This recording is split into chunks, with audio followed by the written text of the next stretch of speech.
Hi guys, I'm Nivitha.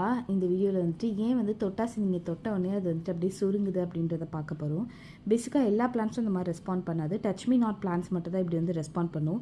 ஏன் அப்படின்னா அது வந்துட்டு ஒரு டிஃபென்ஸ் மெக்கானிசம் அப்படின்னு கூட சொல்லலாம். ஏதாவது ஒரு அனிமல் வந்து அது சாப்பிடக்கூடாது அப்படின்றதுக்காக கூட அது ப்ரொடெக்ட் பண்ணுது. பேசிக்காக என்ன நடக்குது அப்படின்னா அதோட லீஃப்லெட் இருக்கு இல்லையா. ஸோ லீஃப்லெட்னால் அந்த குட்டி குட்டி லீவ்ஸ் இருக்கு இல்லையா. ஸோ அது கீழே ஒவ்வொன்றுத்துக்கு கீழேயும் வந்துட்டு ஒரு சாக்குனா என்னென்னா ஒரு பை மாதிரி இருக்கும். அதுக்குள்ளே வந்து ஃபுல்லாகவே வந்து லிக்விட் இருக்கும். இப்போ நீங்கள் தொட்டிங்க அப்படின்னு சொன்னால் அந்த சாக் இருக்குல்ல, லிக்விட் ஃபில் ஆகிருக்கிற அந்த ஒரு சாக், அது வந்துட்டு பேஸில் இருக்கும், அந்த லீஃபோட பேஸில் இருக்கும்.